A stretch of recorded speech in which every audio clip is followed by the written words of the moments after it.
Hi, I want to talk about dopamine addiction. Dopamine addiction is a huge addiction.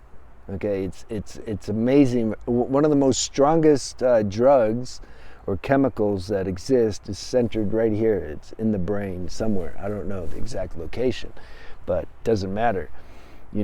This is a powerful drug that we have access to all the time, and it's so easy to stimulate it via porn or masturbation or sex or God, you name it. Dangerous sports and activities and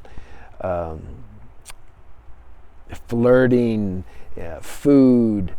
Food's a big one, and even just the imagination alone. If I couldn't move a muscle, if I was gotten in an accident and I was in a hospital bed and I just got to lay there, I can still get hits of dopamine just in my imagination. I can just think of stuff, and then you can feel that surge, that dopamine release, and you can get a sense of euphoria. Now, I used to live for this hit, because it made me feel good. It's a great escape to get away from pain or discomfort and whatever, mental pain, emotional pain, or physical pain. Because this dopamine, it can make all that go away, or at least reduce the intensity levels of that discomfort. The problem is, after a while, I'll start short-circuiting my nervous system, which is even a more problem if you already have a nervous system that's short-circuiting. Because, like any drug, if you do a drug long enough, it's gonna start to go the other way. It might seem to help at first and make things easier, but then it's gonna get toxic and it's gonna do the opposite. And then also you're gonna need more hits. You're gonna need more hits, stronger hits, to give you that sense of relaxation and euphoria that you used to get doing, that you got when you're doing a lesser hit. This is how all addictions, they just keep growing, because you need more. I need a more shocking thing now, or I need a stronger hit of whatever drug, because you build a tolerance for it. Now, like with real natural plant medicine, like ayahuasca, San Pedro, that stuff, it's the opposite. You see, it's a real medicine, meaning if you're integrating what the medicine's given you, the teachings, the frequency, the higher level of consciousness, you don't need so much. You just don't need it. You get the same effect if you just do, like with San Pedro powder, for example. It depends on the medicine, but let's say a tablespoon. That's a pretty good dose. You get to where just doing an eighth of a teaspoon is totally sufficient. Now, you're not going to get the same effect as if you got a tablespoon, but your body doesn't want that anymore. So you imagine, that's a big difference. An eighth of a teaspoon versus a whole tablespoon is huge. So true medicines, they work the other way. They work in a more synergistic, balanced way. It's good to get now I'm not saying like we can't live without dopamine. I mean, we get releases of dopamine, but getting them in a more organic, natural way versus these high stimulating activities and ways that I just mentioned, things like getting a natural dopamine release from being at the beach, from being in nature, or at the river, or from swimming, or natural exercise, or doing yoga, or breathing, deep breathing exercises. Being with a friend or talking to somebody where you're sharing, you have a high level of self-honesty and you're pumping each other up. You're doing analysis of how the human ego tries to function, and you're catching it out, and then you're sharing how it experiences to be free of ego, how it feels to be free of ego, and That's a high level conversation. These are the only conversations I like to have. But I can't have them all the time because who are you going to have them with? Right? But I do have them, fortunately. This is positive dopamine. This dopamine don't leave you hungry for more. And you know what? It works the same way as what I just said about the plant medicine. When I'm in nature or I'm at the beach, I get, for example, it's like the hit that I get from that becomes easier to get now, easier to feel, and it happens more often. Why? Because I'm doing and have done the work of getting my lifestyle in balance, or balanced, not imbalanced.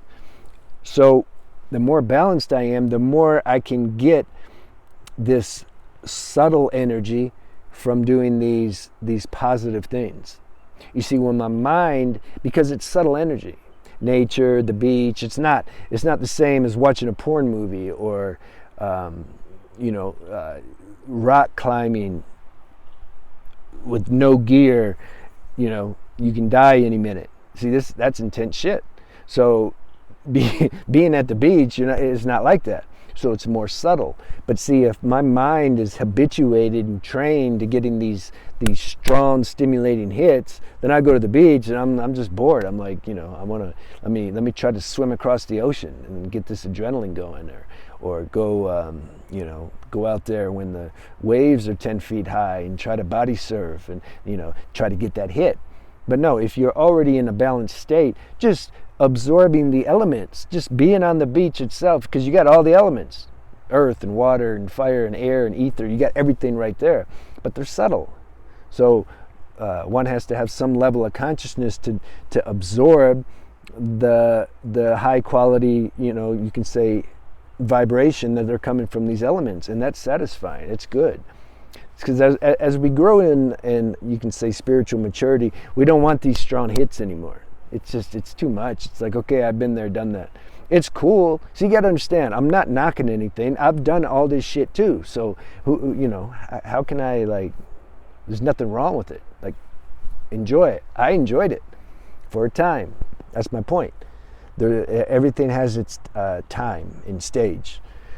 And then at some point, the consciousness wants to grow more. You see, we can't do anything about that, this evolutionary process. It's not a choice that we make and say, yeah, this sounds good to evolve in consciousness, and so that's what I'm going to do. And it don't work like that. There arises some inner compulsion, inner need to grow and to let go of the things that no longer serve that. That happens automatically. And those are the people that I'm guessing would be interested in these videos, and they're the people that I'm interested in talking to also. Those who have no feeling about that, I don't think they could make it to this channel. Or any channel that is discussing these things, unless grace puts them there because it is their time, and then they'll find it. There's no absolutes, man. The way God works, we don't know. There can be people where there could be some person studying yoga and going to all their spiritual classes every day for years, and there could be somebody else who just got out of jail because he robbed a store, and that person who got out of jail could all of a sudden something inside just, and there's a level of peace that they never felt before, and that the person who's practicing yoga all the time doesn't feel. We don't know. You see, we don't know. I have no idea who's going to benefit from these videos. I know I like it. It like something feels natural to make them. I have, and it's not coming from here. If it was coming from here, I wouldn't make them. Like, why am I going to go out, and sit on the wet ground and make this video? Why? So there's something inside that gets fed that I can feel that it's saying, yeah, keep doing it. Like, you're doing good. It's not the same voice that used to say, go out into town and try to see how many hits of attention you can get from the girls and who validates you so that you can figure out if you are attractive or not. You see, that's coming from a different place. Making the videos is coming from a more higher, solid, you can say, spiritual place. So this is important too, to discern these things. See, we all have to discern, where are these tendencies coming from to do what we feel we're supposed to do and want to do. This is important. This speeds everything up. When we really have that level of self-honesty and we can start introspecting and just catching ourselves out, it gets fun, you know? I like to catch myself out, like, oh man, that was stupid, that was silly. It's not stupid like, oh man, you're stupid. It's just like, it's part of the human game, you know? I don't take it personal. I don't take it personal if I have a silly thought or something. Therefore, you know what? I don't take it personal if you have one. See, that's the whole thing. How can I not take your nonsense personal if I'm still taking my nonsense personal? It's a constant projection that most people are doing to someone else based on what they're doing to themselves. Like, I can tell how someone, it's so clear. It's like we think we're hiding and being private, but really you get to a certain place where it's just everybody's so transparent. They just are. You know, oh, you think you're a psychic? No, what's that? I just see what I see, you know. But when we a lot of times somebody, the way they're acting to me, I see exactly how they treat their own self. And when I really see that, I have compassion. I understand. Doesn't mean I want to hang out with them all the time, but if God put me in that moment with them during that particular time, and I'm seeing with a clear, pure vision, then God also shows me what's the best way I can be there for them. You see? Yeah. All right. I don't know if I got off topic again, though. It's all good, right? Okay, I'll talk to you again soon. Bye.